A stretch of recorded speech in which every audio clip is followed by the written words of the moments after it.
What is the ideal meeting structure that provides the right amount of communication without overburdening us? Real quick, I want to mention that Patrick Lencioni, the author of 5 Dysfunctions of a Team, also wrote a book called Death by Meeting. And so for me, that's very literal. Like I was mentioning, I've had 2 heart problems in my professional career where I was getting palpitations and electrical issues that they thought at one point I needed a pacemaker. Both of those were when I was investing too much of my personal time and energy to help things go right. And it worked beautifully, by the way, because there's nothing more powerful than the leader being there present with each of the team members, holding them accountable. But as Patrick Lencioni says in 5 Dysfunctions of a Team, probably the best accountability there is group accountability. So our job as business owners and CEOs isn't to facilitate, it's to inspire them to hold themselves accountable. So how do we do that? Well, the meeting structures to be efficient and so on. There's a couple of different things that I recommend. The first is the weekly team meeting. So when we talk about team meetings, we're looking at 2 types of team meetings. We're looking at executive teams and we're looking at clinical teams. So this might be one and the same depending on your size of company. When we had 5 locations at one point, I would meet with my executive team. That was my head of marketing, my head of operations, and her right hand, and our head of billing. We would meet for an hour. And then right when they would leave, all of the clinical directors would come in and sit down. And with the head of operations and her right hand and me, we would go through the same exact agenda, but with our directors. And then once a week, those directors were having a weekly team meeting with their clinic. So it's the same agenda across the board of what we cover in all 3. And it drives a couple of things. So the very first thing we do is a warm up. That's where, in our case, we would do something called a 1-word open. It takes less than a minute. All right, guys, how you feeling today? Happy, concerned, worried, all these things. We'd review the meeting rules. By the way, I have all these agendas. If you want them, let me know. You can white label them. Meeting rules. And by the way, I do this now with all my current companies, with my billing company, with my multiple exit company, any company that I have partners and team and employees. We have almost 40 employees now in the black. Like I run the same structure because it works so well. Once we get into meeting rules, then we go over purpose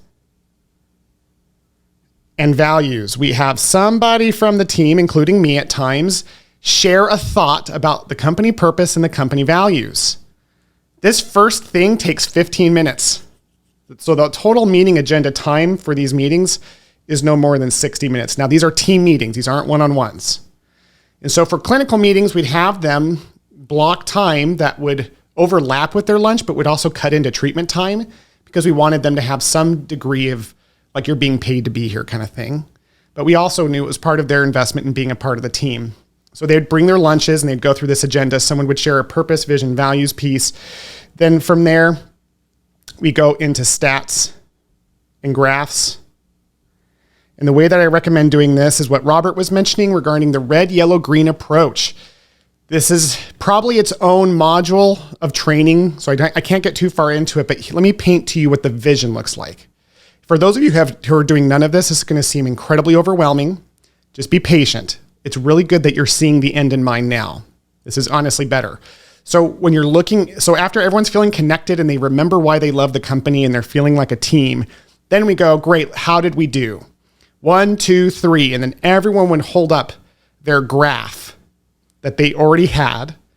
And what we did is we looked at a 6-week trend of their key statistic that they owned. And it showed the graph of the line. So like this was obviously growing. This was flat. This was not doing well.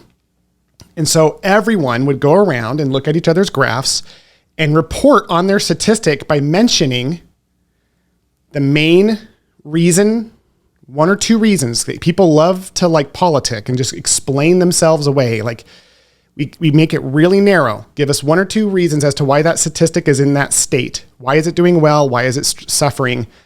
And then what's the one thing, if you read the book, The One Thing, that book let me summarize the whole book in 1 sentence. When we know the one thing, by so doing, will eliminate or make unnecessary everything else, we have them share their one thing they're going to do that week for that statistic to help it go right. Some people, week after week, are in a downward trend. If that's the case, we put them in the last part of the meeting, which is the last half hour, which is the parking lot. Parking lot is where we put items for discussion that require group effort. And it can be anything. It can be training. It can be clinical training. It can be stat support. So that John, the physical therapist who's been below his minimum standard for 2 weeks in a row, isn't having to just talk to the owner. He's talking to his team. And they're going, hey, John, how can we help you get your stat up? It creates this culture of like, crap, I have to hold my stat up to my team. And it no longer becomes about you, which is what it usually is when we're holding those discussions. If I can keep my owner happy, I'm fine. That's not what we want them thinking. We want them thinking, if I can keep my team happy, I'm fine. Right? And that's when the pressure comes off of us. It's hard to even describe the freedom of what that feels like. But when you get to that point where you have a director who's tied in financially and they're managing their team, they're leading their team through these statistics in these parking lot items, that's when it really grows. And so this is the weekly agenda. And we do the same thing on the exec level. We do the same thing. So the graphs at the exec level, when I had 5 locations, was more than just people holding their stat. It was me pulling up a spreadsheet that I created, and I'm happy to share, that shows the key statistics for each clinic by individual. And it automatically was formatted to go red, yellow, green, summarize the clinic, the individual's efforts. So it was a little bit more in depth, and we would pull out the key issues that way and solve problems that way. But at a one location company, this was enough just to have that. But it's really important that if you are the person running that meeting, that we work immediately at getting a right hand, a future clinical director, if you will, who's going to run that meeting for us. That is a vital step, to get somebody else running that team meeting. Then what we would do is we would do personal check-ins. And these I never allotted a specific amount of time for. I didn't schedule them other than to say, like with my key people. So I would only meet when I was CEO of that company with those 4 people, my head of marketing, my head of operations, her right hand, because she was kind of like in between, and then our biller. So I'd meet with them every week. With my biller, that was a scheduled meeting, but it was 15 minutes. And it was more than what are you working on and how can I help you? She would go into some billing depth. And that's what we do for our clients at In the Black, is we create that level of clarity that fast. But when it comes to the other people, it was just, what are you working on and how can I help you? And it was a standing time frame where it wasn't officially scheduled, but they knew I'd be checking in with them. And sometimes it was just a phone call, because we were, in very different geographic areas. At one point, you had to drive 3 hours from one part of my company to the other. So we weren't always physically together, but I just pick up the phone. Hey, I was just thinking about you. What are you working on? How can I help you? And she knew what I was doing. They were all female, so they knew what I was doing. She knew what I was doing when I called.